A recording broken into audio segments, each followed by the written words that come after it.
겉으론 친절하지만 속으론 무서운 사람을 구별하는 세 가지 특징에 대해 전문가와 경험담을 통해 알아봅니다. 하나, 과도하게 친절한 행동에 숨겨진 위협. 겉으로 지나치게 친절해 보이는 사람은 누구나 한 번쯤 만난 적이 있을 것이다. 하지만 이런 과도한 친절이 항상 순수한 선의에서 나오는 것은 아니다. 오히려 이러한 행동은 상대방의 신뢰를 얻어 그들의 이익을 취하려는 숨겨진 의도가 있을 수 있다. 이런 경우를 겪은 한 노인의 이야기는 이 사실을 잘 보여준다. 김 씨, 68세는 이웃 주민과 좋은 관계를 맺고자 항상 친절을 베풀던 사람이었다. 어느 날, 그녀는 새로 이사 온 이웃 박 씨와 친분을 쌓기 시작했다. 박 씨는 늘 김 씨에게 칭찬을 아끼지 않았고 그녀의 집안일까지 돕겠다고 나섰다. 처음에는 박 씨의 따뜻함에 감동한 김 씨는 그를 신뢰하며 여러 사적인 이야기와 정보를 공유하게 되었다. 하지만 시간이 지나면서 이상한 점들이 드러나기 시작했다. 박 씨는 김 씨의 이야기를 듣는 동안 과하게 공감하는 태도를 보이면서도 이후에 김 씨의 말을 다른 이웃들에게 왜곡하여 전했다. 이를 알게 된 김 씨는 큰 배신감을 느꼈다. 전문가들은 이런 과도한 친절은 동종 신뢰를 얻기 위한 전략이라고 말한다. 심리학자 정 박사는 진정한 친절은 자연스럽고 상대방의 경계를 존중하는 데 반해 과도한 친절은 종종 상대방의 방어를 해제하려는 의도를 가지고 있다며 주의 깊게 관찰할 필요가 있다고 강조했다. 특히 상대방이 너무 빠르게 개인적인 정보를 요청하거나 지나치게 도움을 제안하는 경우에는 의심해 볼 필요가 있다. 과도한 친절이 위험한 또 다른 이유는 그것이 사람들에게 정서적 의무감을 느끼게 한다는 점이다. 이러한 의무감은 때로는 상대방의 요구를 거절하기 어렵게 만들어 결국 그들에게 유리한 상황을 조성하게 된다. 김 씨는 박 씨가 자신에게 도움을 준 뒤 그것을 빌미로 지속적으로 더 많은 부탁을 요구한다는 사실을 알게 되었다. 처음에는 사소한 부탁이었지만 점점 더 큰 요구로 이어졌고 김 씨는 이를 거절하기가 매우 어려웠다. 이런 상황에서 중요한 것은 상대방의 의도를 판단하는 눈을 기르는 것이다. 지나치게 친절한 사람이 있다면 그들의 행동과 말을 일치시키는지 주의 깊게 살펴보아야 한다. 예를 들어 도움을 주겠다고 했지만 정작 중요한 순간에는 책임을 회피하거나 항상 다른 사람들에 대해 좋지 않은 이야기를 하는 경우 이는 경계해야 할 신호일 수 있다. 김 씨는 뒤늦게 깨달았지만 그 경험을 통해 중요한 교훈을 얻었다. 겉으로 드러나는 친절만으로 사람을 판단하지 않고 그들의 행동과 의도를 철저히 확인해야 한다는 것이다. 그녀는 이제 새로운 사람을 만날 때 처음부터 모든 것을 공유하지 않고 천천히 신뢰를 쌓아가는 방식을 선택하고 있다. 이런 노력을 통해 김 씨는 더 공감하고 안정된 인간관계를 유지할 수 있게 되었다. 2. 칭찬처럼 보이는 교묘한 비꼬기. 칭찬은 인간관계를 부드럽게 만들어주는 중요한 요소이다. 하지만 간혹 칭찬으로 가장한 교묘한 비꼬기가 숨겨져 있을 때가 있다. 이는 상대방의 자존감을 서서히 깎아내리면서도 겉으로는 긍정적인 태도를 유지하려는 의도를 드러낸다. 이런 상황은 특히 가까운 관계에서 자주 발생하며 쉽게 간과될 수 있다. 윤 씨, 72세는 평소에 친구들과 만나 담소를 나누는 것을 좋아하는 사람이다. 그는 한 모임에서 정 씨라는 친구를 알게 되었다. 정 씨는 처음에는 밝고 유쾌한 사람처럼 보였고 윤 씨도 그와 빠르게 친해졌다. 하지만 시간이 지나면서 정 씨의 말 속에 묘한 비꼬기가 섞여 있음을 느끼기 시작했다. 예를 들어 윤 씨가 새로 산 옷을 자랑하면 정 씨는 "이 옷은 참 윤 씨다워요. 다른 사람이라면 안 어울렸을 텐데요 라고 말하며 윤 씨의 스타일을 칭찬하는 듯하면서도 미묘하게 부정적인 뉘앙스를 남겼다. 이런 상황이 반복되자 윤 씨는 자신이 불편한 감정을 느끼고 있음을 깨달았다. 전문가들은 이러한 교묘한 비꼬기가 상대방을 은근히 풍지하거나 자신감을 약화시키기 위한 수단으로 사용될 수 있다고 설명한다. 심리 상담사 이 소장은 겉으로는 칭찬처럼 보이는 말을 통해 상대방이 기분 나쁘다는 사실조차 인식하지 못하게 만드는 것이 이들의 특징이라며 이를 무심코 넘기지 말아야 한다고 조언한다. 이런 유형의 사람은 대화를 통해 자신의 오해감을 과시하려는 경향이 있으며 종종 상대방의 성취나 외모 또는 행동을 비판적으로 바라본다. 윤 씨는 정 씨의 말을 처음에는 농담으로 받아들였다.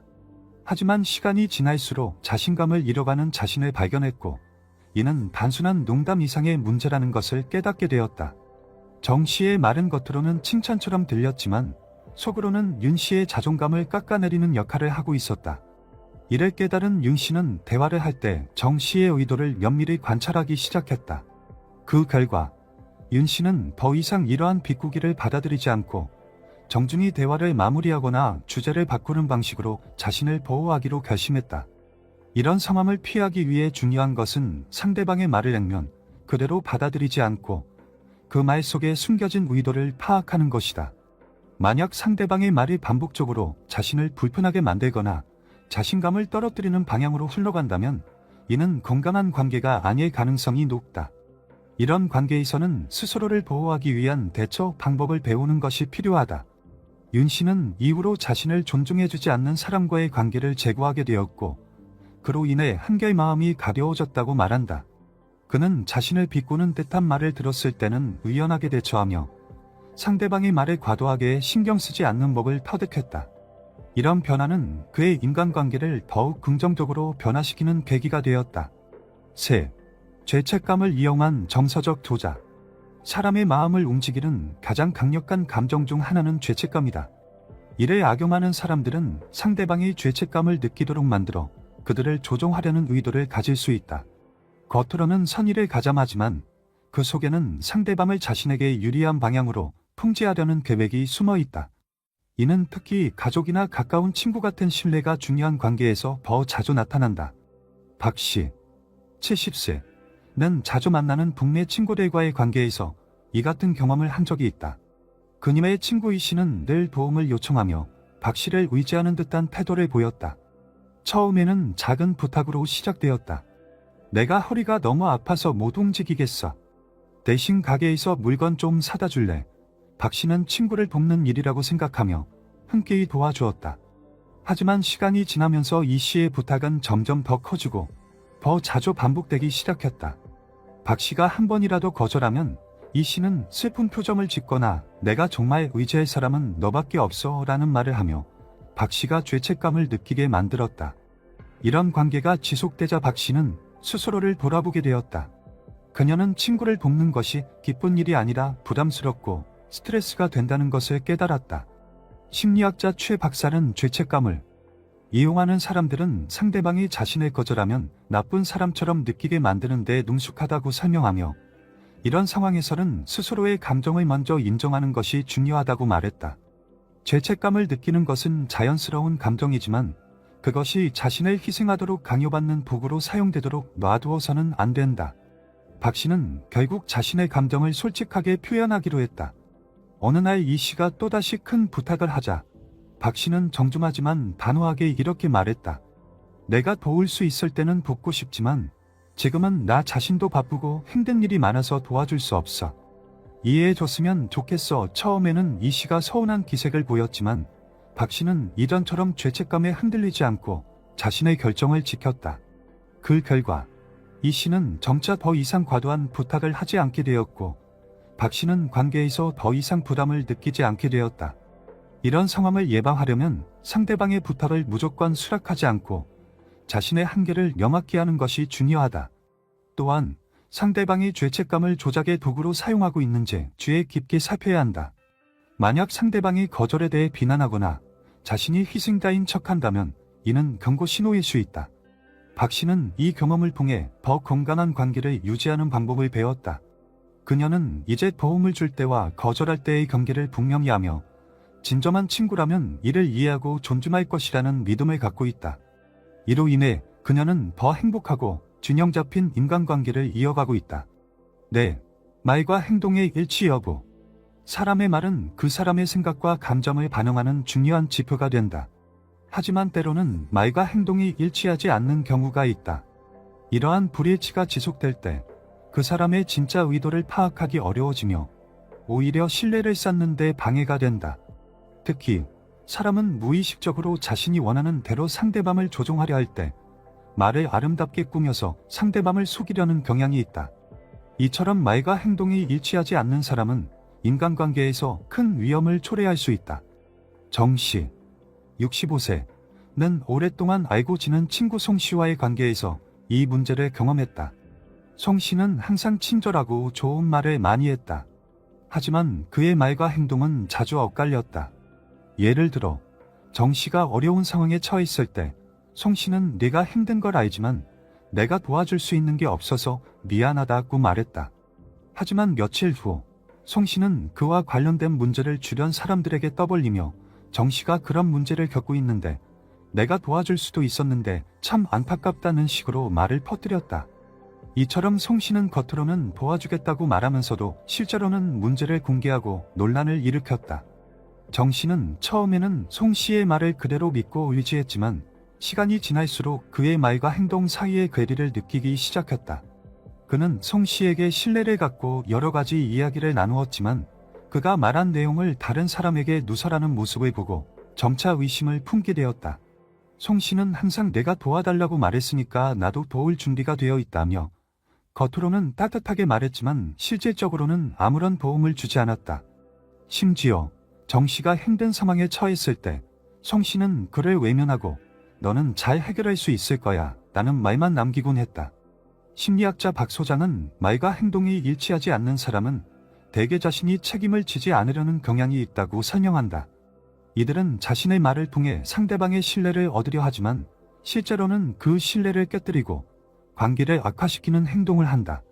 박 소장은 또한 누군가의 말과 행동이 지속적으로 일치하지 않으면 그 사람의 진짜 의도를 의심해봐야 한다며 사람을 판단할 때 말과 행동을 면밀히 비교할 것을 조언한다. 정 씨는 결국 송 씨와의 관계를 다시 평가하기로 결심했다.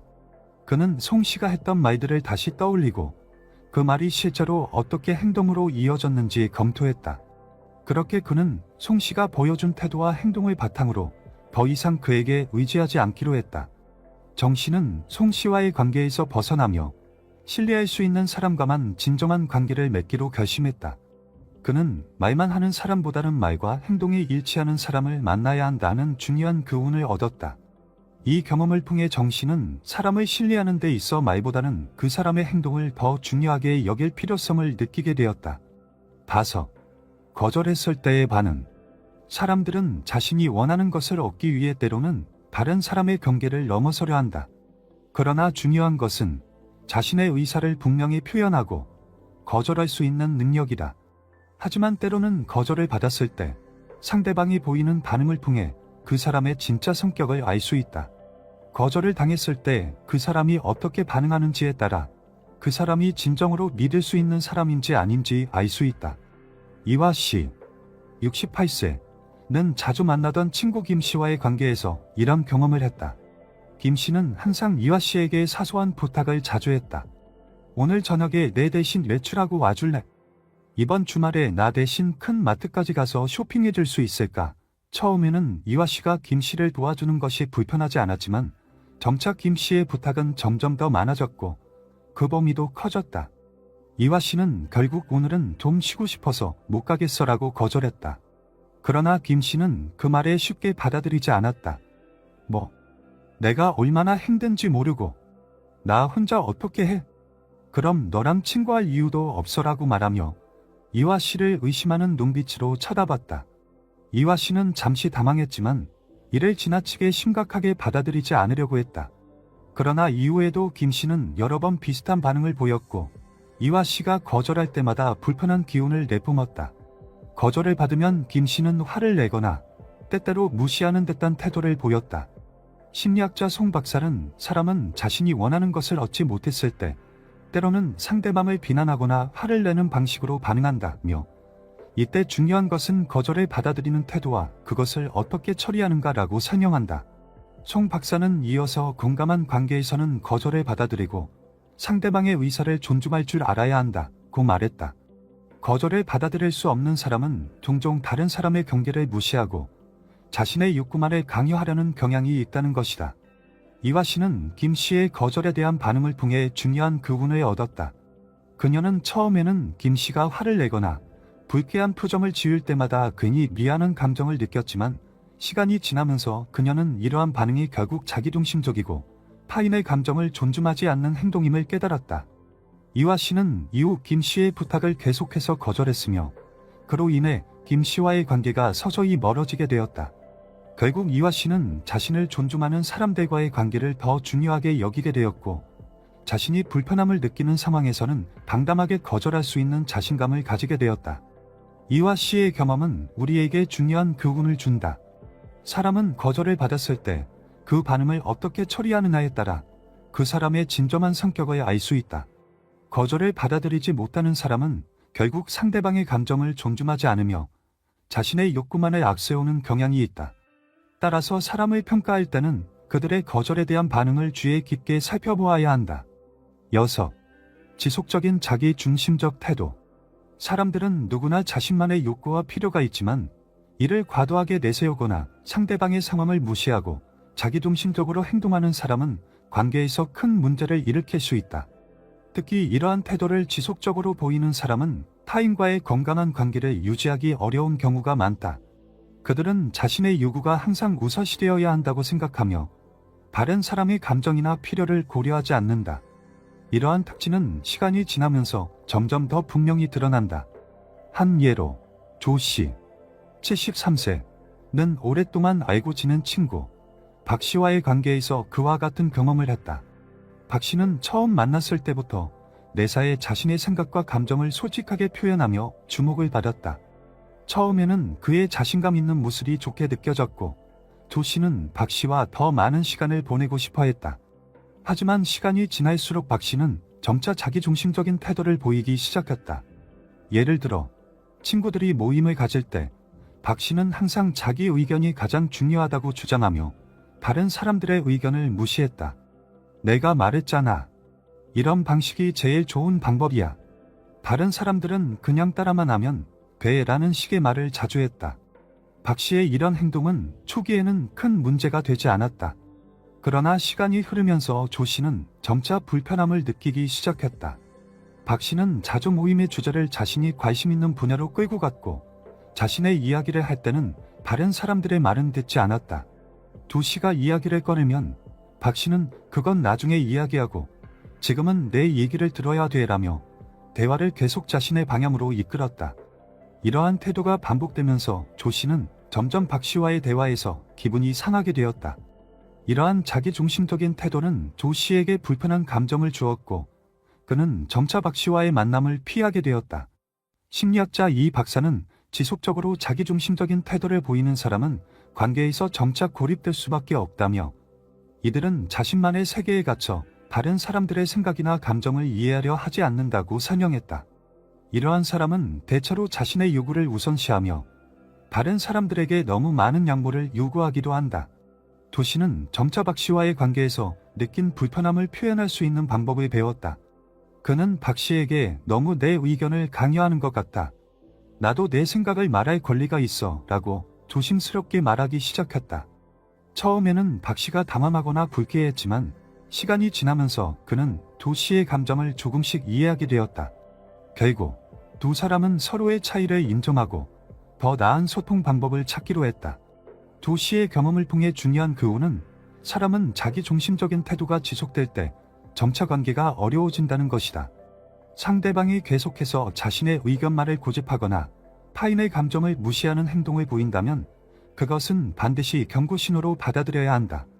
건강한 인간관계를 유지하려면 서로의 생각과 감정을 존중하고 상대방의 입장도 고려하는 태도가 필요하다. 예고. 항상 자신이 옳다고 주장하는 사람.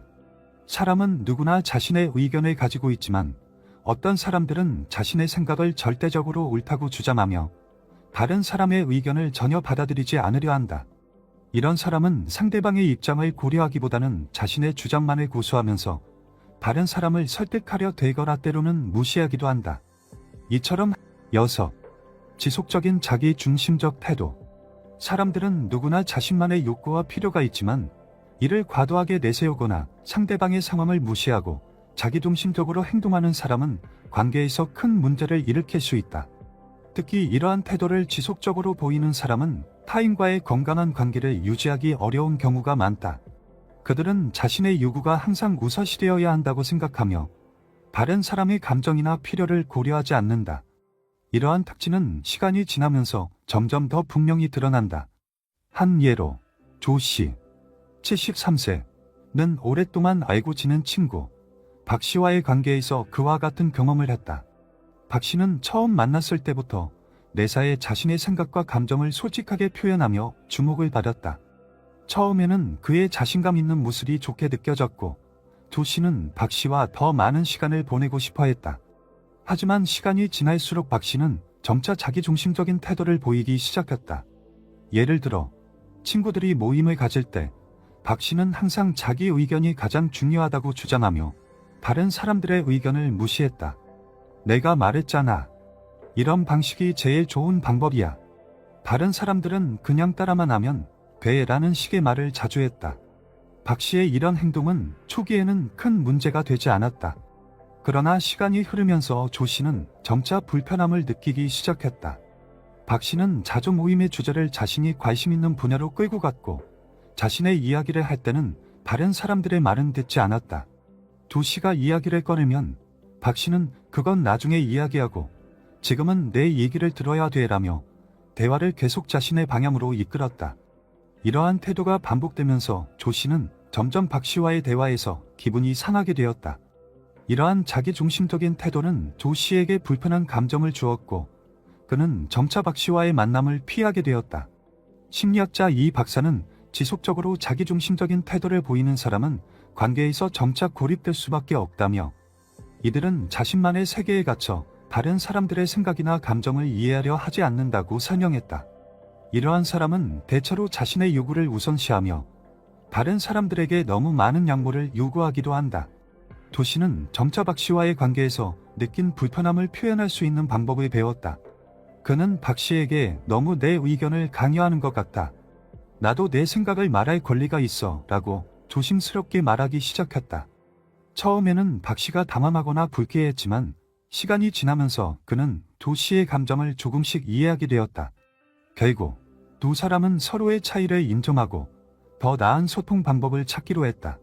조 씨의 경험을 통해 중요한 교훈은 사람은 자기중심적인 태도가 지속될 때 점차 관계가 어려워진다는 것이다. 상대방이 계속해서 자신의 의견만을 고집하거나 타인의 감정을 무시하는 행동을 보인다면 그것은 반드시 경고 신호로 받아들여야 한다. 건강한 인간관계를 유지하려면 서로의 생각과 감정을 존중하고 상대방의 입장도 고려하는 태도가 필요하다. 예고. 항상 자신이 옳다고 주장하는 사람. 사람은 누구나 자신의 의견을 가지고 있지만 어떤 사람들은 자신의 생각을 절대적으로 옳다고 주장하며 다른 사람의 의견을 전혀 받아들이지 않으려 한다. 이런 사람은 상대방의 입장을 고려하기보다는 자신의 주장만을 고수하면서 다른 사람을 설득하려 들거나 때로는 무시하기도 한다. 이처럼 항상 자신이 옳다고 주장하는 사람은 갈등을 일으키고 결국 주변 사람들을 지치게 만들 수 있다. 정수 씨, 70세는 그의 오랜 친구 한 씨와의 관계에서 이러한 유형의 사람을 경험했다. 처음 한 씨는 매우 논리적이고 자신감 있는 사람이었기에 정수 씨는 그와의 대화가 항상 유익하다고 생각했다. 한 씨는 주로 정치나 사회 문제에 대해 깊이 있는 의견을 제시하곤 했다. 하지만 시간이 지나면서 정수 씨는 느껴졌다. 특히 박 씨가 다른 사람들의 약점을 들추면서 자신을 비교할 때 김영 씨는 점점 더 박 씨와의 관계에서 벗어나고 싶어졌다. 박 씨는 종종 자기가 가진 것들을 강조하며 다른 사람들에게는 그들이 가진 것에 대해 부정적인 이야기를 던졌다. 예를 들어 자신이 소유한 구급차를 자랑하며 저렇게 낡은 차를 타고 다니는 사람은 아무래도 뭔가 부족한 사람인 것 같다고 말하며 상대방을 비교하는 태도를 보였다. 심리학자 정 박사는 남을 깎아내리며 자신을 부각시키는 사람은 대개 자신감이 부족하거나 내면의 불안감을 다른 사람을 통해 해소하려는 경향이 있다고 설명한다. 이들은 자신이 우위에 서기 위해 다른 사람을 비난하거나 비하하는 경향이 있으며 이로 인해 다른 사람들은 점차 그들과의 관계에서 불편함을 느끼게 된다. 정 박사는 또한 이런 사람과의 관계에서 중요한 것은 그들의 말과 행동을 신중하게 분석하고 그들의 방식에 휘둘리지 않는 것이다 라고 덧붙였다. 김영 씨는 결국 박 씨와의 관계에서 한 걸음 물러나기로 결심했다. 그는 박 씨가 다른 사람을 깎아내리며 자신을 부각시키는 방식에 점점 더 거부감을 느꼈기 때문이다. 김영 씨는 박 씨에게 너의 그런 말들이 사실은 나를 불편하게 만들어. 나는 사람들이 서로 존중하고 배려하는 관계를 원해라고 솔직하게 이야기했다. 박 씨는 처음에는 당황했지만 이후 자신의 태도를 돌아보게 되었다. 결국 박 씨는 김영 씨의 이야기를 이해하고 자신의 행동을 조금씩 고쳐나가기 시작했다. 이 경험을 통해 김영 씨는 중요한 교훈을 얻었다.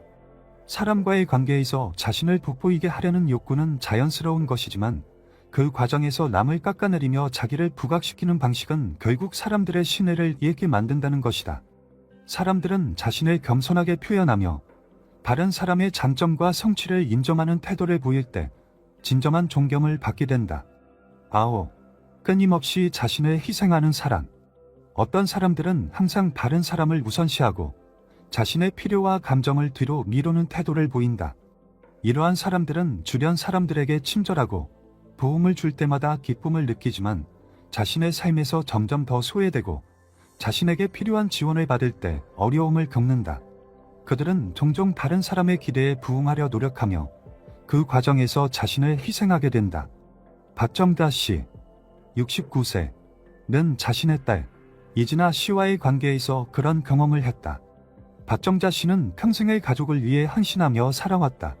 그녀는 항상 딸의 필요를 먼저 생각했고 딸이 원하는 것을 이루기 위해 언제나 자기 자신을 뒷전으로 밀었다. 엄마는 괜찮아. 진아가 필요하면 나중에 얘기해라고 말하며 딸의 모든 부탁을 들어주려고 했다. 그렇게 박정다 씨는 자신을 희생하면서까지 딸의 행복을 위해 노력했다. 하지만 시간이 흐르면서 박정다 씨는 점점 더 지치기 시작했다.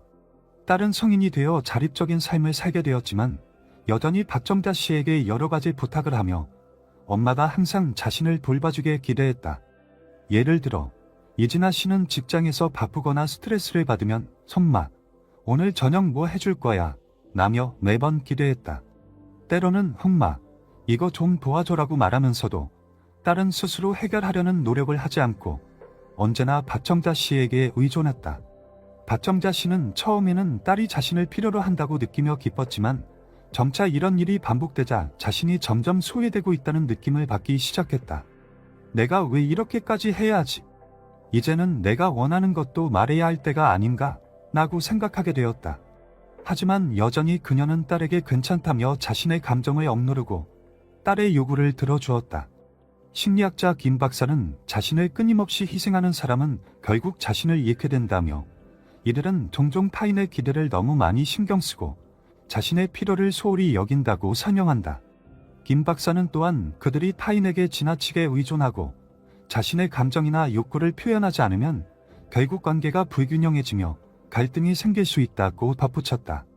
박정자 씨는 점차 자신이 희생하는 만큼 딸과의 관계에서 점점 더 불만을 느꼈고 어느 날 용기를 내어 딸에게 말했다. 진아야, 너도 나를 생각해줬으면 좋겠어. 내가 항상 너를 위해 모든 걸 하니까 나도 가끔은 내 마음을 말할 필요가 있어. 처음에는 딸이 당황했지만 점차 박정자 씨의 감정을 이해하고 그녀도 엄마를 배려하는 방법을 배우게 되었다. 이 경험을 통해 박정자 씨는 중요한 교훈을 얻었다. 남을 도와주는 것도 중요하지만 그 과정에서 자신을 잃지 않도록 해야 한다는 것이다. 사람과의 관계에서 균형을 맞추는 것이 중요하며 자신의 필요와 감정을 솔직하게 표현하는 것도 관계를 건강하게 유지하는 방법임을 깨달았다. 10. 항상 과도하게 칭찬하는 사람. 사람은 칭찬을 받으면 기분이 좋고 자신감을 얻는다. 그러나 어떤 사람들은 지나치게 칭찬을 남발하거나 상대방을 과도하게 띄우는 방식으로 관계를 형성하려 한다. 이런 사람들은 상대방의 부족한 점을 감추려 하거나 모든 행동을 지나치게 미화하려는 경향이 있다. 그들의 칭찬은 진심보다는 의도적인 목적을 띠고 있을 때가 많다. 결국 이러한 과도한 칭찬은 상대방에게 부담을 주거나 신뢰를 잃게 만드는 경우가 많다. 김미선 씨, 68세는 몇 년 전까지 박수미 씨와의 관계에서 이러한 사람의 특성을 경험했다. 박수미 씨는 김미선 씨와 처음 만났을 때부터 매우 친절하게 대해주었고 모든 일이 잘 되면 칭찬을 아끼지 않았다. 정말 대단해요. 미선 씨 이렇게 잘 하시다니 정말 멋져요. 미선 씨는 정말 똑똑하고 능력 있으신 분이에요. 아무리 생각해도 그건 정말 대단해요. 이런 칭찬을 자주 듣다 보니 김미선 씨는 처음에는 기분이 좋았다. 그녀는 박수미 씨가 진심으로 자신을 높이 평가하고 있다고 느꼈고 그에 대한 감사의 마음도 가득했다. 하지만 시간이 지나면서 김미선 씨는 박수미 씨의 칭찬이 점점 더 과도하고 지나치다는 것을 느끼기 시작했다. 박수미 씨는 김미선 씨가 작은 성과를 올리거나 사소한 일을 할 때마다 과장된 칭찬을 했다. 예를 들어 김미선 씨가 일상적으로 집안을 정리한 후 박수미 씨는 정말 당신은 천재예요. 집을 이렇게 잘 정리하다니 아무도 못할 거예요. 라고 말하며 과장된 칭찬을 건넸다. 김미선 씨는 처음에는 감동했지만 점점 박수미 씨의 칭찬이 너무 과하고 진정성이 없어 보인다는 느낌을 받았다. 심리학자 이 박사는 과도한 칭찬을 받는 사람은 처음에는 기분이 좋지만 시간이 지나면 그 칭찬의 진정성에 의문을 가지게 된다고 설명한다. 이 박사는 또한 과도한 칭찬을 하는 사람은 동동 상대방의 약점을 감추거나 자기를 부각시키기 위해 칭찬을 남발하는 경향이 있다며 이러한 칭찬은 결국 상대방에게 부담을 줄 수 있고 진심이 담기지 않은 칭찬은 관계에 부정적인 영향을 미칠 수 있다고 덧붙였다. 김미선 씨는 결국 박수미 씨가 하는 칭찬을 그저 의례적인 말로 받아들이기 시작했다. 그녀는 박수미 씨가 과도하게 칭찬하는 이유를 깨닫고 점차 그런 말을 듣기 불편해졌다. 어느 날 김미선 씨는 박수미 씨에게 솔직히 말했다. 수미 씨, 나도 칭찬을 받는 건 좋지만 너무 과하게 칭찬하는 건 좀 부담스러워요. 나를 진심으로 받으시면 좋겠어요. 박수미 씨는 담담하며 사과했지만 그 후 김미선 씨는 점차 자연스럽고 진심이 담긴 칭찬을 받게 되었다. 김미선 씨는 이 경험을 통해 중요한 교훈을 얻었다.